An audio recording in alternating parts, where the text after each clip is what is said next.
Welcome to our first class on Bible study methods. What I would like to do is run over some different ways that you can spend your time now that we're in quarantine time. Social distancing, stuff like that. You might be able to find some time in your weekly schedule to devote to God in a different way. So that's what we're going to go over real quick. So there's different types of Bible study methods. Number one is obviously your preachers, your apostles, your prophets, your pastors, teachers, evangelists, people like that. You can get them on audio, video, live streaming. Now everybody's streaming everything now that we're kind of stuck hiding in our homes. I don't normally do that. There's a lot of opinion in there and stuff, and my time is kind of valuable. So, I do have some live stuff that I like to go out to certain churches and hear that's local to me, but I don't do that like every single day. It's not something that I sit down and listen to a specific preacher or list of preachers to try to get my food from. I like to go straight to his word. There's different ways you can go about the Bible, reading it. So let's go over a few of these. You can read the Bible in a year program. That's pretty good. You can go to the back of most of your adult learning, your youth learning programs, and they'll have it broken down into 365 days. Makes it nice if you're going to be able to dedicate that time each day. Those are, like I said, those are literally available, I think, in most Bibles anymore. They're right in the back. You can read the Bible like a novel. I've done this a couple different times. It's really great, but you just got to read straight through it. You can't sit down and get bogged down on something. You can't be like, I don't understand what this is. If you don't understand it, just go right through it anyway, because otherwise you'll start getting bogged down. You end up into some other Bible search thing, and then you get discouraged and you'll leave it alone. The nice way to really do this is through a chronological Bible.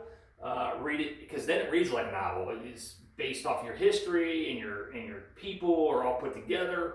Prophets are speaking in their time based on the country or the tribe or people that they're talking to. It's really nice to read it through the chronological. That makes it a lot easier than reading it straight through in your New King James, your NIV, which I have done both.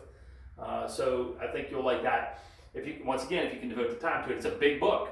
It's a big book. Read commentary on the Bible. I don't really advise this unless you're doing some long-term studying, college type stuff.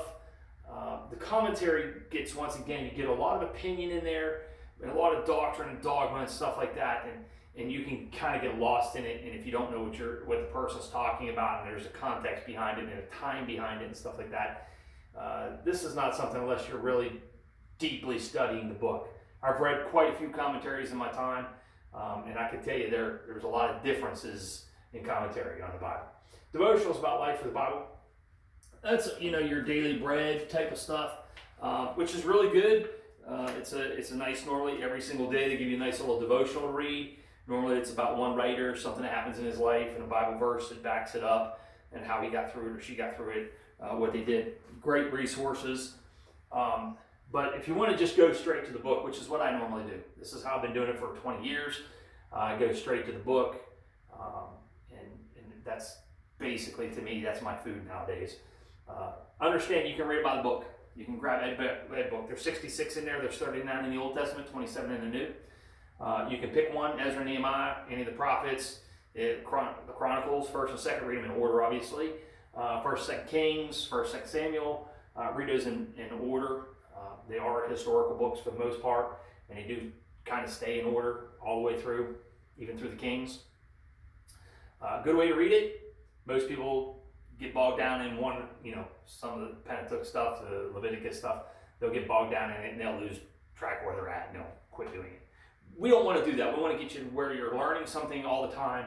That's what I'm going to go over these next sections. So topical, you can find a topic that you like. Do some background, grab the stuff out of the different books, and you can read on the topic. That's probably one of the most common ways people study the book. Writer. Always understand there's context behind a writer. There's a history, there's a nationality, there's a tribe, there's a group of people, there's something God's bringing out of them, bringing them through, or something like that. But writers are good. If you like all Peter stuff, read all Peter stuff. You get a nice flavor of that particular writer and his personality type and stuff like that. And you might connect or not connect with that person. But that's a good way of reading it. Progressions, which is one of the things I'm going to do here in the next video, is I'm going to teach you on a progression.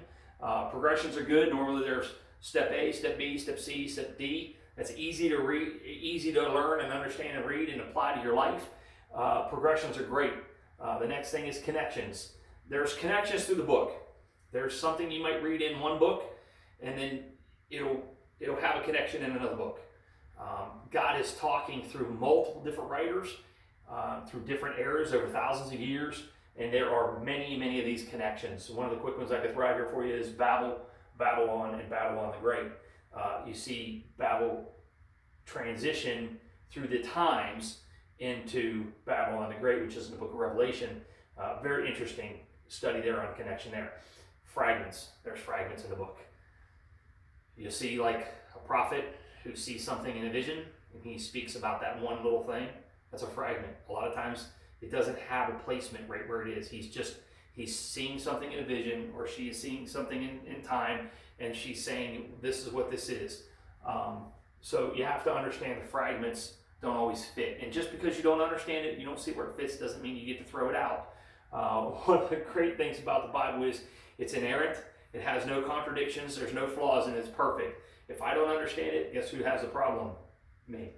So just be aware that they are out there. If you don't understand it, keep it in your mind. Somewhere along the line, God's going to educate you. He's going to school you on it, and you're going to be better, and you're going to understand what that fragment means.